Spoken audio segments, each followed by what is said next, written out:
মানে সঞ্জয় দা অহাৰ কাৰণে আমি বহুত ভাল পাইছোঁ আৰু আমাক বলোৱাৰ কাৰণে আমি বহুত মানে সঞ্জয় দাক ধন্যবাদ জনাইছোঁ আৰু আহিব লগা মানে দিনকেইটাত যাতে সঞ্জয় দা আমাৰ তাতে আহি থাকে সেইটো আমি মানে সঞ্জয় দাক কৈছোঁ। কি ক'ব আজি সঞ্জয় ৰায়ে ইয়াতে আপোনাৰ অঞ্চলত মানে বল উপহাৰ দিছে কেনেকুৱা লাগিছে? হয়তো ভাল লাগিছে আমাক। আমাৰ অঞ্চলত তেনেকুৱা এইবিলাক বেছিভাগে আমাৰ গৰীব ঘৰৰ ল'ৰা এটা বল পাইছে, প্ৰত্যেকে মোৰ আনন্দ ফূৰ্তি পাইছে আৰু ভৱিষ্যতে কিছুমান এনেকুৱা বস্তু ধৰ পাই থাকিলে সিহঁতক আগবাঢ়ি যাওক আৰু এই আগবাঢ়ি মানে খেলৰ জৰিয়তে আজিকালি শুনা পাই আছোঁ ইফাল সিফাল চাকৰি বাকৰি ক্ষেত্ৰতো লগতে যিকোনো চাকৰি বাকৰি হওক বা যিকোনো হেৰিতে খেলাৰ প্ৰয়োজনে আৰু খেলাৰ পৰা বহুত কিবা কিবি হয় আৰু ব্যায়াম চৰ্চাও হ'ল এটা। ল'ৰা ছোৱালীখিনি কি পৰামৰ্শ লৈছে? সিহঁতে আগবাঢ়ি যাওক এই খেলাৰ জৰিয়তে। আমাৰ প্ৰেছিডেণ্ট সঞ্জয়ে যিটো আগবঢ়াইছে আৰু কিছুমান দৰকাৰ হ'লে ইহঁতৰ সহায় কৰিব বুলি কৈছে, আমাক ভাল কথা কৈছে। এনেকৈ মানে ইহঁতো আগবাঢ়ি যাওক সেইটো কামনা কৰিছোঁ। আৰু কি ক'ব আজি উপহাৰ দিছে বল? সঁচাকৈ বৈতামাৰী আজি এই তালগুৰি খেলপথাৰত উপস্থিত হৈ মই যুৱ খেলুৱৈসকলক লগ পাই বহুত ভাল লাগিছে আৰু তেওঁলোকৰ যি উৎসাহ খেলাৰ প্ৰতি সঁচাকৈ বহুত ভাল আৰু এটা লক্ষণ।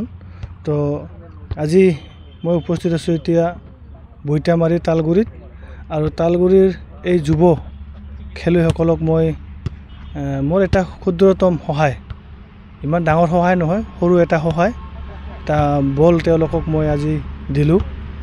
আৰু প্ৰতি বছৰে মই এই আমাৰ গ্ৰীষ্মকালীন সময়ত এই কাৰ্যসূচী লৈ আহিছিলোঁ আৰু ঠিক তেনেকৈ প্ৰতি বছৰৰ দৰে এই বছৰো মই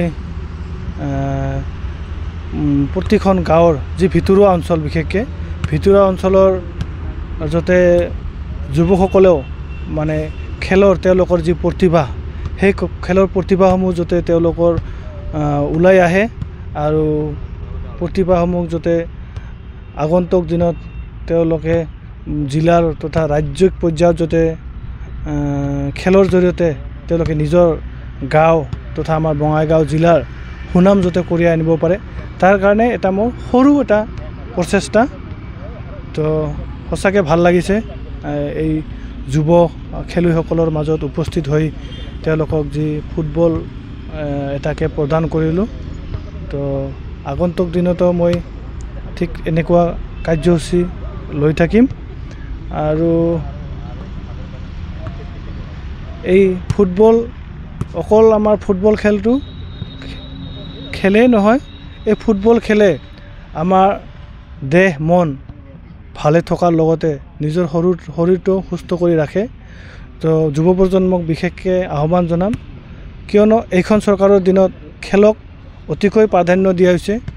আজি আমাৰ হিমন্ত বিশ্ব শৰ্মা ডাঙৰীয়াৰ নেতৃত্বত আমাৰ যাতে গাঁৱৰ প্ৰতিভাসমূহ যাতে জিলা পৰ্যায়ৰ পৰা ৰাজ্যিক পৰ্যায় তথা আন্তঃৰাষ্ট্ৰীয় পৰ্যায়লৈ তেওঁলোকৰ প্ৰতিভাসমূহ উজ্বলাই তুলিব পাৰে, তাৰ কাৰণে এইখন চৰকাৰে খেল মহাৰণৰ দৰে এটা ভাল অনুষ্ঠান প্ৰতি বছৰে আয়োজন কৰে আৰু খেল মহাৰণৰ জৰিয়তে ইতিমধ্যে বহু খেলুৱৈয়ে নিজৰ প্ৰতিভাসমূহ ৰাজ্যিক পৰ্যায়ত তথা আন্তঃৰাষ্ট্ৰীয় পৰ্যায়ত লৈ যাবলৈ সক্ষম হৈছে।